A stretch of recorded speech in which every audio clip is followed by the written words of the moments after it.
കേരളത്തിന്റെ ഉള്ളുലച്ച വയനാട് ചൂരൽമല മുണ്ടക്കൈ ദുരന്തത്തിന് ഇന്ന് 1 വർഷം പിന്നിടുകയാണ്. ഒരിക്കൽ കൂടി ജൂലൈ 30 വന്നെടുക്കുമ്പോൾ ആ ദുരന്തത്തിന്റെ ദുരിതവും പേറി ജീവിക്കുന്ന ഒട്ടനവധി പേരെ നമുക്കിവിടെ കാണാനാകും. ഇന്ന് ഈ ഓർമ്മ ദിവസത്തിൽ പോലും ചൂരൽമലയിലും മട്ടമലയിലും പുത്തുമലയിലും മുണ്ടക്കൈയിലും ഒക്കെ മഴ പെയ്യുകയാണ്. 2024 ജൂലൈ 30 അർദ്ധരാത്രിയാണ് പ്രകൃതി സംഹാര താണ്ഡവമാടി ഉരുളായി ഒഴുകിയെത്തിയത്. ആ ദുരന്തത്തിന്റെയും അതിജീവനത്തിന്റെയും പാതയിലൂടെ ഒന്ന് സഞ്ചരിക്കാം.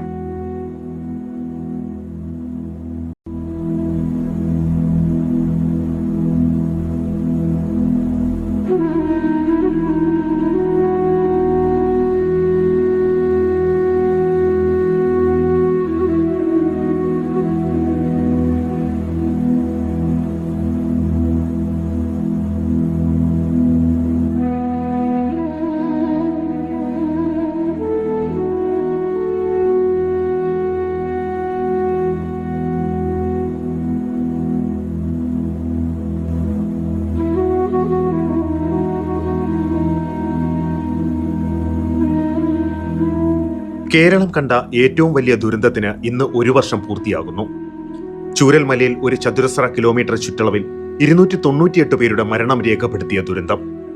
ഒരു പതിറ്റാണ്ടിനിടെ രാജ്യം കണ്ട മഹാദുരന്തങ്ങളിൽ ഒന്നായിരുന്നു വയനാട്ടിലെ ഈ ഉരുൾപൊട്ടൽ. അപ്രതീക്ഷിതമായ മഹാമാരിയെയും മഹാപ്രളയങ്ങളെയും അതിജീവിച്ച കേരളത്തിന് താങ്ങാനാകാത്ത ഒരു ആഘാതം. മൃതശരീരങ്ങളാലും ശരീരഭാഗങ്ങളായും കൺമുന്നിൽ വന്ന ഹൃദയഭേദകമായ ദൃശ്യങ്ങൾ ഓരോ മലയാളികളുടെയും നോവാണ് ഇപ്പോഴും. 2024 ജൂലൈ 29 അർദ്ധരാത്രി ഉണ്ടായ ഉരുൾപൊട്ടലിൽ മേപ്പാടി പഞ്ചായത്തിലെ 3 വാർഡുകളിൽ പ്രകൃതി സംഹാര താണ്ഡവം ആടുകയായിരുന്നു. പുഞ്ചിരിമട്ടം മുതൽ ചൂരൽമല വരെ ആ ദുരന്തത്തിന്റെ വ്യാപ്തി വ്യാപിച്ചു.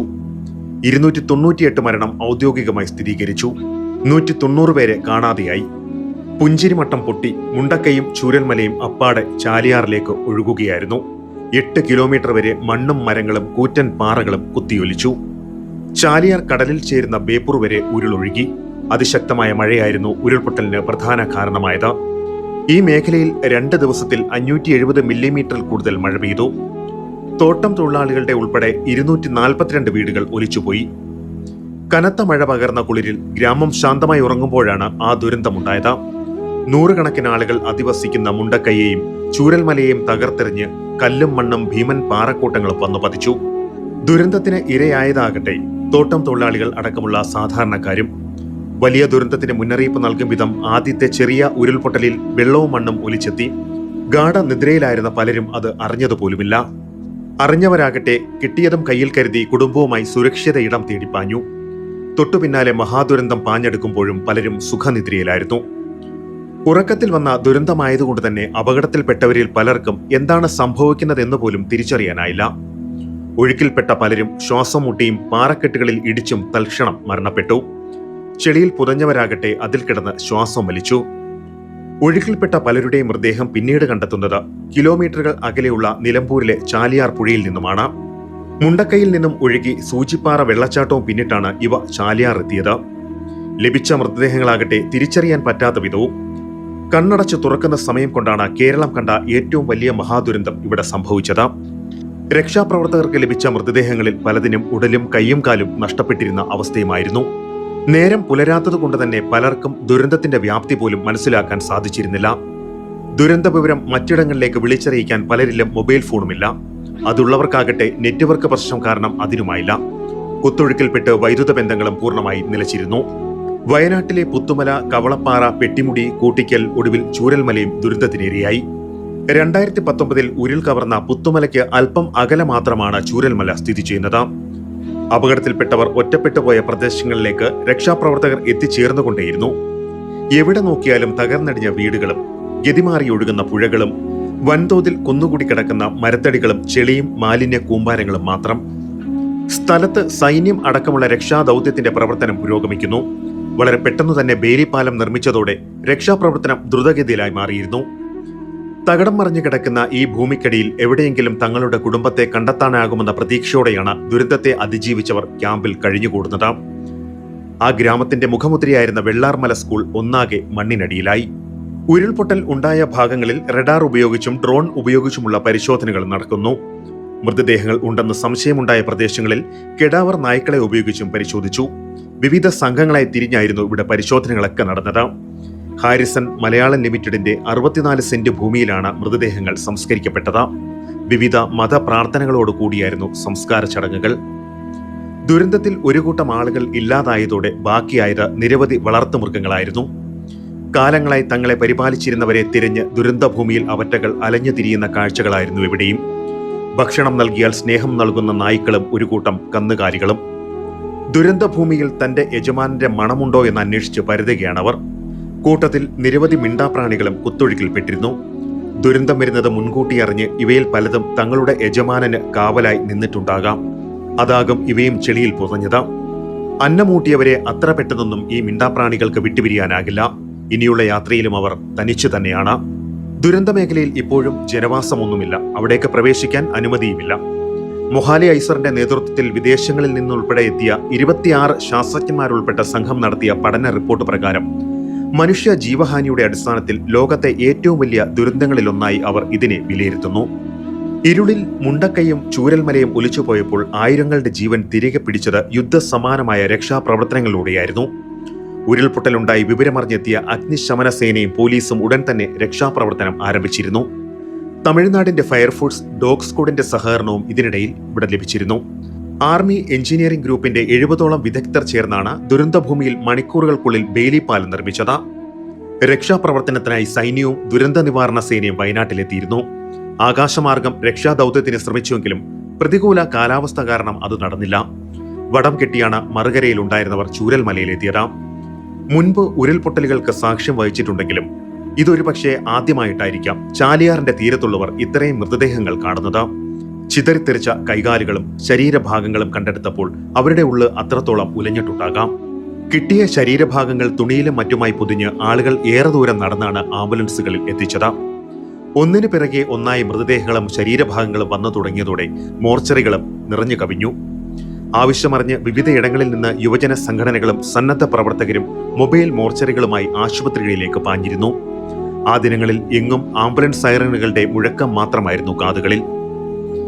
വയനാട് ജില്ലയിലെ ഉരുൾപൊട്ടൽ സാധ്യത കാണിക്കുന്ന ഭൂപടത്തിൽ പുഞ്ചിരിമട്ടം റെഡ് സോണിലായിരുന്നു. മുണ്ടക്കൈ, പുത്തുമല, വെള്ളരിമല എന്നിവ ഓറഞ്ച് സോണിലും. ദുരന്തമുണ്ടായ ദിവസം വൈകിട്ട് 7 മണിക്ക് ചൂരൽമലയിലെ പഞ്ചായത്തംഗം നൂറുദ്ദീൻ ഉരുൾപൊട്ടൽ സാധ്യതയുണ്ടെന്ന് വാട്സപ്പിൽ സന്ദേശം അയച്ചിരുന്നു. പുലർച്ചെ 1:30 കഴിഞ്ഞാണ് ആദ്യ ഉരുൾപൊട്ടലുണ്ടായത്. കനത്ത മഴ പലപ്പോഴും രക്ഷാപ്രവർത്തനത്തിന് വെല്ലുവിളി ഉയർത്തിയിരുന്നു. ആധുനിക തെർമൽ ഇമേജിംഗ് അടക്കമുള്ള പരിശോധനകളും ഇവിടെ നടത്തി. വയനാട് മുണ്ടക്കൈ ചൂരൽമല ഉരുൾപൊട്ടൽ ദുരന്തത്തിൽ മരിച്ചവരെ സംസ്കരിച്ച പുത്തുമലയിലെ ശ്മശാന ഭൂമി ജൂലൈ 30 ഹൃദയഭൂമി എന്ന പേരിലാണ് ഇപ്പോൾ അറിയപ്പെടുന്നത്. ചാലിയാറെന്ന് ശാന്തമായാണ് ഒഴുകുന്നത്. ആ ദിനങ്ങളിൽ സംഹാര താണ്ഡവമാടിയ ചാലിയാർ പുഴയടക്കമുള്ള സ്ഥലങ്ങളിൽ കൈമൈ മറന്ന് എല്ലാത്തരം അതിരുകളെയും കടന്ന് നൂറുകണക്കിന് ആളുകൾ രക്ഷാപ്രവർത്തനത്തിൽ പങ്കാളികളായി. നൂറുകണക്കിന് വാഹനങ്ങളും ഈ ദുരന്തത്തിൽപ്പെട്ട് നാമാവശേഷമായി. തകർന്ന തരിപ്പണമായ വാഹനങ്ങളുടെ അസ്ഥിപഞ്ചരങ്ങൾ പലയിടത്തും ഇപ്പോഴും കാണാം. ചൂരൽമലയിലേക്ക് ഇന്നും പതിവ് പോലെ KSRTC ബസ് സർവീസ് നടത്തുന്നുണ്ട്. പുത്തുമലയും കടന്ന് നീലി ഗ്യാപ്പിലെത്തുമ്പോൾ ബസ് മുഴുവൻ കാലിയാകും. ചൂരൽമലയിലേക്കും മുണ്ടക്കൈയിലേക്കും പോകാൻ ആരുമില്ലാത്ത അവസ്ഥ. ദുരന്തം നടന്ന് 1 വർഷം പിന്നിടുമ്പോൾ തകർന്ന കെട്ടിടങ്ങളും കൂറ്റൻ പാറക്കെട്ടുകളും മാത്രമാണ് ഇപ്പോൾ ഇവിടെ കാണാനാവുക. 60ഓളം കടകളുണ്ടായിരുന്ന ചൂരൽമലയിൽ ഇന്നുള്ളത് വിരലിലെണ്ണാവുന്ന കടകൾ മാത്രം. കച്ചവടക്കാരിൽ പലരും മരണപ്പെട്ടു കഴിഞ്ഞിരിക്കുന്നു. വയനാട്ടിലെ ഏറ്റവും മനോഹരമായ ഒരിടമായിരുന്നു വെള്ളരിമലകൾക്ക് താഴെ ഉണ്ടായിരുന്ന ചൂരൽമലയും മുണ്ടക്കൈയുമൊക്കെ. ദുരന്തം നടന്നു കഴിഞ്ഞ ഈ ഭൂമിയിൽ ഇന്ന് ആരുമില്ല. 500ഓളം കുടുംബങ്ങൾ അധിവസിച്ചിരുന്ന ഈ പ്രദേശം ഇന്ന് പ്രേത ഗ്രാമമായി മാറിയ അവസ്ഥയിലാണ്. മുണ്ടക്കൈയിലെ മുസ്ലിം പള്ളിയും അതിനു മുന്നിലെ തകർന്ന തരിപ്പണമായ വാഹനങ്ങളും കൂറ്റൻ പാറയുമൊക്കെ ആ ദുരന്തത്തിന്റെ ആഘാതം നമ്മെ ഓർമ്മപ്പെടുത്തി നിലകൊള്ളുന്നു.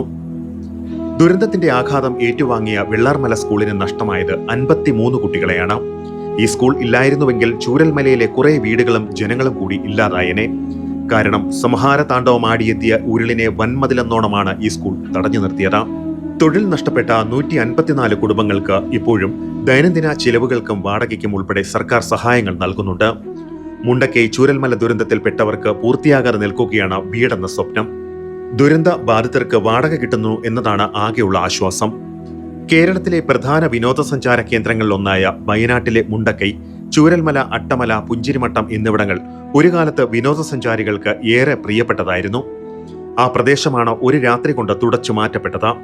അപകടത്തിന് ശേഷം കേരളത്തിലെ മറ്റ് ജില്ലകളിൽ നിന്നടക്കം നിരവധി വ്യക്തികളും സന്നദ്ധ സംഘടനകളും ഭക്ഷ്യവസ്തുക്കളും വസ്ത്രങ്ങളും മരുന്നുകളും മറ്റാവശ്യ സാധനങ്ങളും ക്യാമ്പിൽ യഥാക്രമം എത്തിച്ചുകൊണ്ടേയിരുന്നു. പിന്നാലെ പ്രധാനമന്ത്രിയും മുഖ്യമന്ത്രിയുമടക്കം എണ്ണമറ്റ നേതാക്കളും പ്രമുഖ വ്യക്തികളും ദുരന്തമുഖത്തെത്തിയിരുന്നു. സർക്കാർ നിയോഗിച്ച വിദഗ്ധ സംഘം ഉരുൾപൊട്ടൽ സംബന്ധിച്ച പഠനം നടത്തിയിരുന്നു.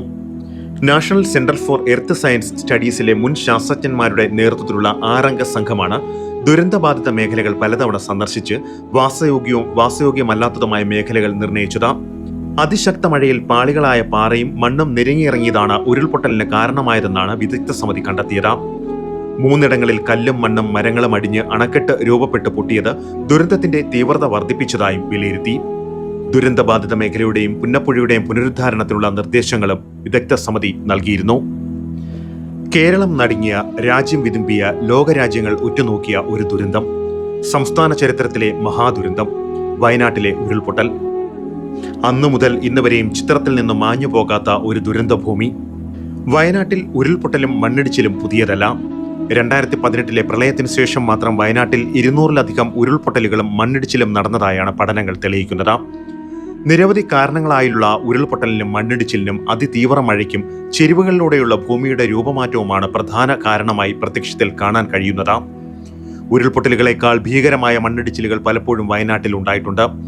ആൾനാശം വരുമ്പോൾ മാത്രമാണ് പലതും വാർത്തകളിൽ ഇടം പിടിക്കുകയും പുറംലോകം അറിയുകയും ചെയ്യുന്നത്. ഇനി എത്ര കാലം കഴിഞ്ഞാലാണ് ഈ ഗ്രാമം പഴയ രീതിയിലാകുക? ദുരന്തം നേരിട്ട് ബാധിക്കാത്ത നിരവധി ആളുകൾ ചൂരൽമലയുടെ സമീപത്ത് ഉള്ളിൽ ദുരന്ത ഭീതി പേറി ജീവിക്കുന്നുണ്ട്.